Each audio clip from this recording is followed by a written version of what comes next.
Just 48 hours ago, the U.S. government, the Trump administration, said the top Russian military intelligence officers orchestrated a massive hack to affect the U.S. election. How much do you want President Trump to try to hold Putin accountable for that? I think really we mistake our response if we think it's about accountability from the Russians. They're another country. They're going to spy on us. They do spy on us. They're going to interfere in our elections. We also do the same. Dov Levin at Carnegie Mellon studied this over about a 50-year period in the last century and found 81 times that the U.S. interfered in other countries' elections. So we all do it. What we need to do is make sure our electoral process is protected.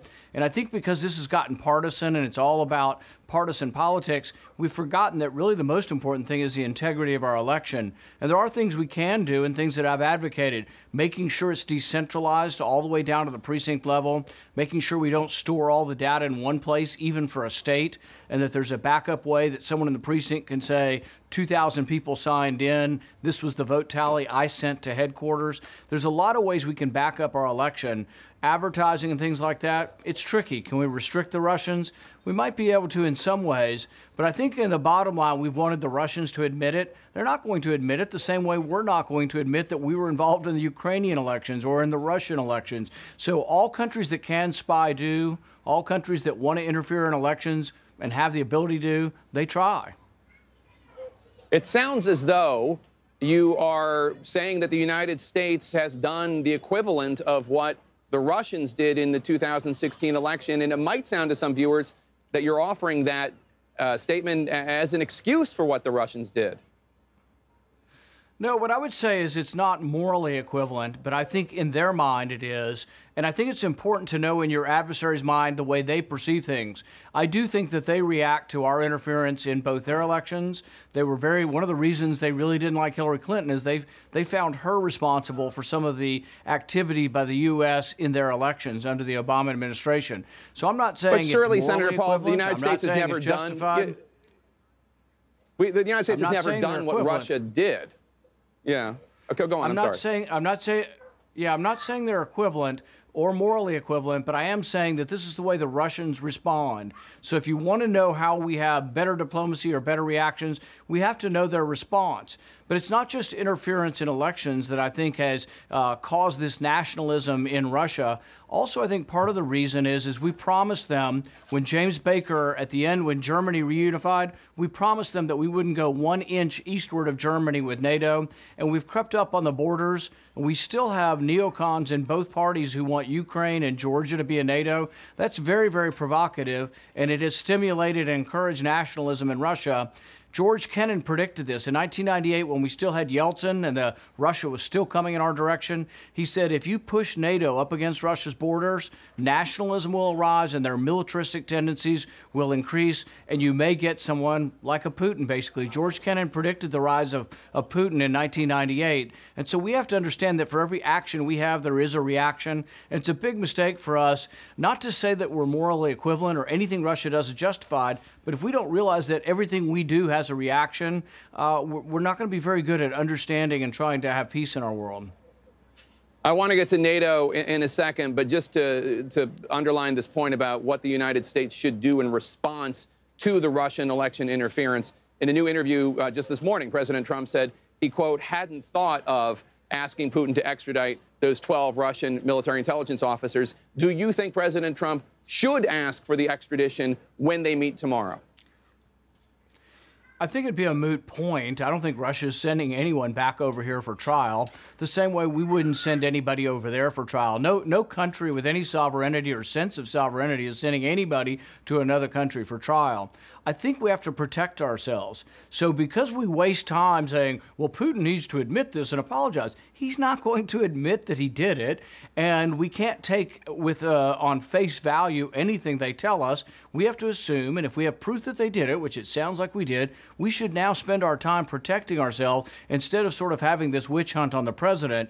If the president was involved, by all means, put the information forward. There is no evidence so far of the president's involvement at all in this, so I think we need to be done with this so we can start actually protecting our elections from foreign countries.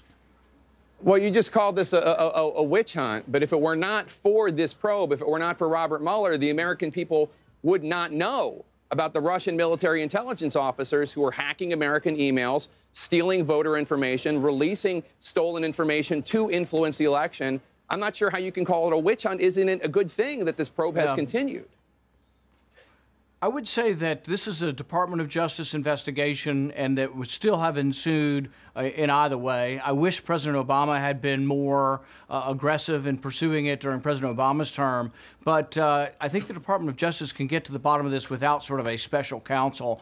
I think the Mueller investigation, the problem with these special counsels is exactly what happened in the Starr investigation, and that is that they run far afield of it. People are threatened with life in prison for tax evasion. And so what happens is you end up spending years and years and millions of dollars. And I think that in the end, it's too enormous of a governmental power.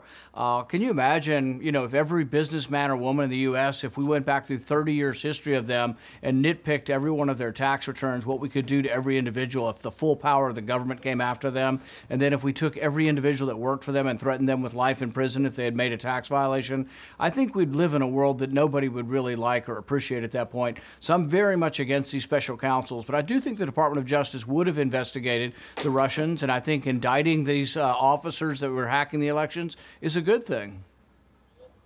This week, the Senate, I want to talk about NATO now because you brought it up. This week, the Senate voted 97-2 in favor of a motion that supports the NATO alliance. This was a non-binding motion expressing the Senate's support for NATO, calling on negotiators to reaffirm the U.S. commitment to NATO. You were one of the two in the 97-2. You voted against it. There is consensus that NATO has served an essential role in stabilizing Europe, which ultimately has prevented the United States to need to take military action and to also check Russian aggression. You talked about how NATO has moved closer and closer towards the Russian border. A lot of experts say that's because Russia has continued to expand and take territory in Ukraine, in Crimea, in Georgia.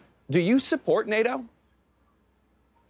I think it's sort of chicken and the egg. Which happens first, either NATO's expansion or Russia's pushing back or vice versa?